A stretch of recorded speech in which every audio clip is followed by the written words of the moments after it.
Now, this weird thing I noticed in Minecraft, where the controls for flying with Elytra are slightly different in creative mode. You see, normally the Elytra just let you glide from a high position, you can't actually gain altitude. But in creative mode, you can just hold the jump button and gain altitude that way. It's true flight in that sense. Of course, this is just a PS4 version. I don't know if it does this in other versions, but this one change to the controls combined with the already satisfying Elytra physics somehow seems to make this feel like the best video game flight I've ever played. And I can't really explain why, it just feels good. Now here's the problem. It only seems to be able to do this in creative mode. I've tried just enabling flight in survival mode, but all you can do is toggle between gliding with the Elytra and levitating. Me and my brothers used to do this thing where we would build Call of Duty style arenas and battle in them. And ever since I discovered this way of flying, I wanted to do dogfights where you can shoot at each other with bows and die from crashing and all that fun stuff. Obviously we can't kill each other in creative mode, but I don't want to just glide. I want to fly. If only there was a flying game with similar controls and physics to Minecraft creative mode Elytra, but had split screen PvP dogfighting. So why don't I just make one myself? You know I said I couldn't explain why I think the Elytra flight is so fun? Well, I'm gonna have to for my Chinese knockoff. As if anything, we always start with observation, and in Minecraft you seem to have two constant forces, a very weak gravity, and a forward thrust that is roughly 3.7 times that of gravity. I measured it. In my own very scientific, totally accurate way.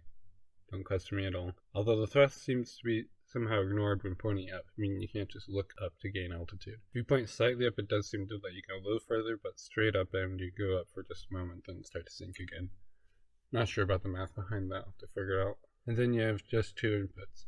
You have your steering, and then you hold the jump button for lift. Now with the default controls on console, you have to take your thumb off of the steering stick to press the jump button. You're constantly choosing between gaining lift and actually steering the craft. I think this is probably one of the things I found the most enthralling about this flight system at first. So if I were to sum up the fun in Minecraft creative mode Elytra, I would have to say it's incredibly simple compared to most flying games and really captures a childish core fantasy of flight. But at the same time, it's kind of obtuse and difficult. But the weak gravity and slow, predictable movement gives you plenty of time to just chill. So recreating this in my own PvP game would have 3 steps. The first step would be just get the flight working. Second step would be add split screen. And the third step would be to add combat on top of that. Now step 1 can be divided into 4 subtasks. Thrust, steering, lift, and controller support. I'm using Godot Game Engine because reasons. Let's get started. Having a large map and a large draw distance far enough to see it is important for flying games. I'm not sure how to even design maps for that, or what to do for the boundaries with this kind of level of scale and freedom you get in a flying game. Since Godot has a low max draw distance, I'll just make everything tiny so you can see everything. This will have the trade-off of affecting perspective, making everything look like a miniature, which is okay, as well as the risk of a loss of precision and movement and closure, which is probably going to be a bigger problem. But let's get started on movement. I implemented the thrust first and it seems okay, so let's just try it out, and well, that's not great. It's just accelerating infinitely and doesn't seem to stop when it crashes. But we can just add friction to the plane and to the ground and that'll fix it.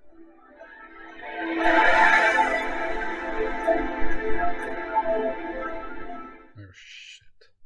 You see, this is one of the problems you have with physics engines in general, is the whack-a-mole of issues. If the plane has a low friction, then it just keeps sliding. But if I set the friction too high, then the resistance at the bottom, combined with the fact that the thrust is coming from the center of the plane, causes it to spin around like a wheel. What we want in a good plane crash is a nice, juicy feeling, like a wet towel smashing into a wall. We want a few moments of skating and then a stop. You should feel like a heavy object going at high speed. Rigid bodies in Godot do have a setting for angular dampening, which affects how much force is needed to cause a rotation, but the whack-a-mole just continues. If you have high friction and you have a high angular dampening, then the force has to go somewhere and it just bounces around. What kind of a wet towel bounces? Friction has always been weird in every game engine I've tried.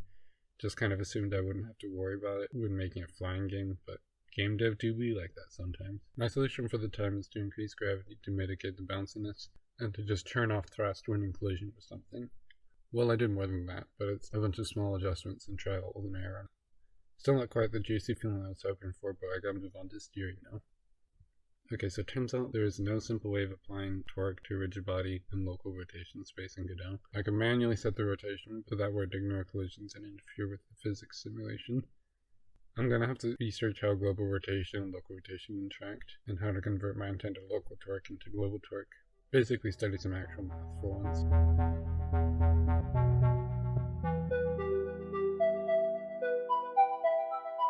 Okay, so I didn't really get anywhere on that because linear algebra is a huge topic and I just don't got forever. So I just put together a brute force solution that lets me apply relative torque for the time being, although it's not quite accurate. I started by hard coding the plane to turn in each direction so I could test them each independently, and now I can just make it input controlled to implement steering. Yay, it's been a week since I started this project and I'm just now getting user input, so progress? Although the directions work fine, immediately two issues are apparent. The craft builds up way too much momentum and then can't turn around, and basically can't be controlled with any accuracy. What makes this look even weirder is how much faster the craft can change the direction it's pointing than it can actually change the direction of its movement. And the second problem is normally when you think of an airplane, you're turning it tilts into the turn like you would on a bike. This might not seem like it would be a huge problem, easy enough to implement since I already have a way to add relative rotation, right? Well, you see, that would cause an issue where if you tilt left, for example, then your new local left would be tilted downward, and then you would just spiral down every time you try to turn. I have a feeling this is going to be a big problem that's going to haunt me for a long time. Let's start with problem 1 though. This is where the decision to use a rigid body is causing me problems. So for anyone who doesn't know, rigid bodies in game engines are fully physics simulated objects. This means that they can, for example, rotate when colliding with something instead of just stopping in place. However, they often have the trade-off that you get less control from code, and sometimes the physics engine gets carried away. I don't know if you noticed, but my thrust in my game is already not quite accurate to the source material. In Minecraft, it's a constant forward motion, and in my game, it's obviously accelerating, and, well, that's the problem, it's only accelerating. Rigid bodies do naturally decelerate, but it's a bit slow, and every frame I'm adding more acceleration. I'll try to mitigate this, but in Godot there are kinematic bodies. For anyone who doesn't know, kinematic bodies are game objects that are only semi-physics simulated. They can have gravity and friction and all that, and they can detect collisions, but they're ultimately controlled by your code, and they have all kinds of useful functions that can be used for moving them around with more control, and they're the default for player characters with most games. All that said, I don't like to use them because I'm stubborn and I hate myself. So it looks like we're revisiting thrust again. Literal backwards progress is the way of my life.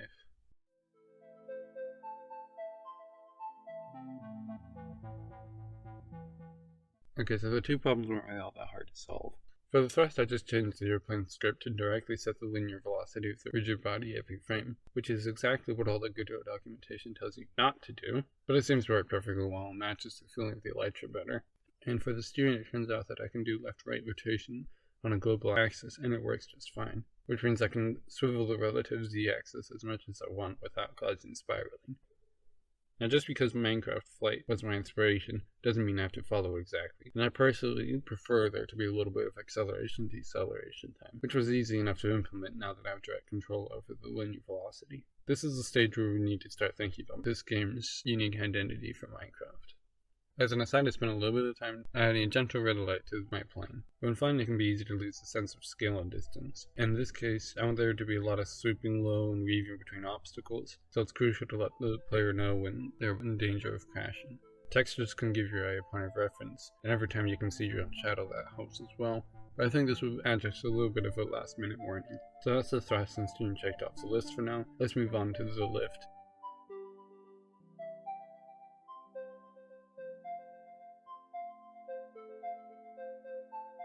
That was pretty easy to do. Now that I have the input for the lift, I was able to remove any thrust that was pointing up, so you can't just look up to gain altitude, which you may have noticed I didn't do before to make testing easier. So that's it for the basic controls for mouse and keyboard. Well, I mean, it's just the mouse right now. And I got the basic elements of Minecraft, Creative Mode, Elytra all in place. But now some questions have come to mind. Now that you have to hold a button to go up and it doesn't matter which way you face, it doesn't really feel like an airplane anymore. In fact, I can't think of anything that flies quite like this, outside of Minecraft, of course. So I guess I'm just realizing that this flight system is somewhat gamey and arbitrary. I'll have to do absolutely nothing about that. Now to add controller support, since I know I'll need that for local split screen, which is the real point of all of this. I added a manager script to the scene that runs once at the start of the game. Each plane has a reference to their controller, and the manager script counts players and connected controllers, and pairs them up, setting the references in the planes to those controllers. Any planes left without controllers default to using the mouse. For some reason I never got this to work with Bluetooth, so we're just going to have to use wired controllers. Sad gamer noises. It still doesn't quite feel right. But there's this strange issue now where when you turn left or right, the rotation drifts up. No idea why the fuck that's happening. Rotation on a global axis and it works just fine. Now that I noticed it, it also sometimes happens with mouse input, but it seems to be exaggerated with the analog stick. I honestly can't figure this one out. I mean, I've been over and over again. The only reason I can find is I just need to go back to math class. So I'm just gonna brush that one under the rug. Time to figure out how the fuck split screen co-op works now. The first step was getting the game to show an identical looking screen of just one player, but where it was actually a sub window inside the main window. This was actually kind of frustrating. I had to change where in the node hierarchy the planes were and all that. But I'm not going to get into too much detail on that because it's all pretty specific to how it's done in this game engine. Then I could just add more planes and viewports, and I had the manager script from before automatically scale the viewports. At first I had to just check the number of players and adjust the screen's dimensions to that, with me manually adding planes to the scene in the editor. Then I made a start menu where you can choose the number of players, and the manager script will automatically instance the players at some predetermined positions. So I guess that's all the core systems besides combat done then. Essentially I have to just make a game out of this now. Although now that combat comes to mind, I haven't really gotten failed states figured out. Right now, when you crash, you just kind of sit there and don't do anything, can't do anything, and you have to restart the whole program in order to reset. And I spent all this time talking about my wet plane crashes, but what I wound up with is kind of shit. Originally, I was thinking of maybe making the planes out of a bunch of rigid bodies, like a bunch for each, so you could have semi-realistic damage for each part separately.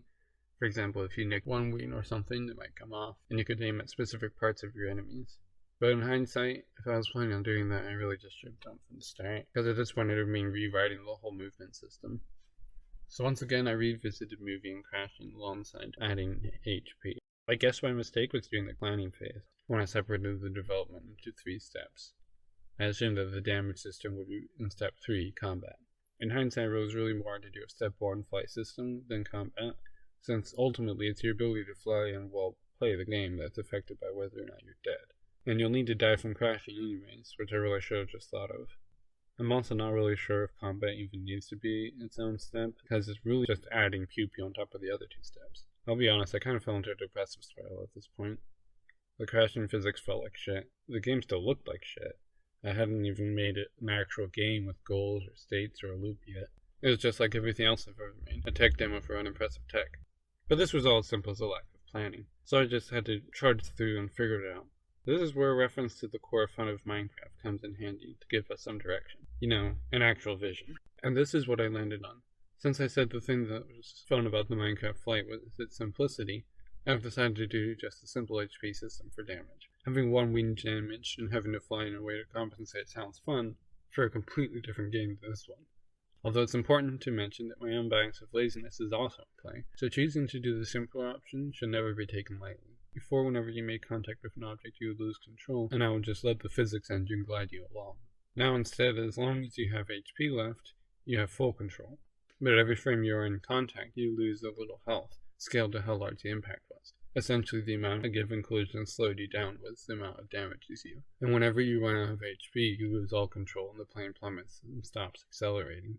Now that every little scrape counts and should be avoided, we need a visual cue to communicate that, and make it obvious when collision is occurring. So I added a spark effect to the point of collision, and then we also needed a way to communicate depleting health. Somehow the idea of having a lot of HUD elements doesn't seem right for this game, so I didn't really like the idea of doing a health bar. So I tried a smoke effect that intensifies as you lose health. The new puff of smoke has a 1 in your HP chance of spawning every frame. I'm not really sure if it's clear enough communication, but we'll see how it goes. I made an explosion effect as a clear cutoff that shows when you've died, so you don't just think your controls are broken. For all 3 effects I just used sprites. A fairly low-res 2D image in 3D space. If you have it move and make it quick enough, looks good enough. And I know, why don't you just use a built-in particle system? I tried those and couldn't get it to do what I wanted, so I just did it simple, okay? Strangely enough, the best thing I found to do to give my game a loop, and make it a game, was making menus and stuff like that. I made a pause menu first, that lets you quit the game properly or go back to the main menu, and then I made a system where any player could leave the game at any point and the screens would adjust. That took me a bit of time. As far as player objective and win states, I had the idea to just let each player choose their own goal at the beginning. So one player might have to do a race, while another player might just be trying to kill all the other players, and you'll get fun asymmetric objectives. So the game flow is, it starts with a main menu, where you choose your player count, moves on to gameplay, where you choose player goals, and then you move on to the actual fight. And then you have an end screen for each player separately. The end screen will just be a text overlay on the player's game window that doesn't pause the game or anything. It appears either when they complete their objective or if they die. You'd be surprised at how much menus and stuff like that add to the game feeling legit. And then we just have 4 more tasks to do before I can call it. The first one would be to make a race objective in its systems. Second is to add pew pew. And the third is to make a map. Oh, and there's a 4th step, which is the secret. The race objective is 5 checkpoints across the map, and once you have flown close to all of them in any order, the success screen is shown. Since I already had the kill all other players objective implemented, just adding shooting was good enough for combat. Shooting games can be done with hit scanning, or you can use actual projectile objects. I went with the projectiles. One reason was because I knew it would be hard to actually hit anything while flying, much less another plane that's also moving quickly. In this way, I can just adjust the size of the projectile to make it easier or harder to hit the target. I noticed a bug where the plane would detect a collision with the bullet as well as a bullet detecting a collision with the plane, treating it as a crash, applying its own damage on top of the bullet's damage, as well as getting knocked off course by hitting the bullet. I decided that was a feature. I got rid of the projectile's own damage, and now shooting is essentially just sending a bullet over as something for the enemy to crash into, with the spiral out of control it causes being the main threat. Now let's make a real map that can be used for racing and combat now. At first I wanted to do a city environment, but it occurred to me that for gameplay reasons, it would be better if you could have a lot of overhangs or just even a closed roof, since no matter what obstacles I place, the player can just fly over them. I decided to go with an Inception-style city folded in on itself thing. Although due to a lack of time and art assets, as well as just getting bored, the map kind of devolved into random shapes and a lot of empty space. I did make 2 proper building objects that I could reuse, but I realized it was going to look like crap anyway, so I gave up. I'm not great at level design, it's the most tedious part of game development for me. But here's the result, and it's pretty good. Pretty happy with it, and oh wait, what? What was the 4th task? It's you. Yes, you in specific. I'm looking at you right now, I can see you, Dave. You see, I need to actually get some user feedback on this thing before I get ahead of myself. Follow the link in the description to the demo on itch.io, where you can play it yourself and help me make it better. Especially if you still have friends and family who you can still meet in person and game controllers. There will be a comment section over there where you can tell me why it sucks, or you can come back here to the YouTube comments to tell me why it sucks. Also subscribe to see me actually finish this goddamn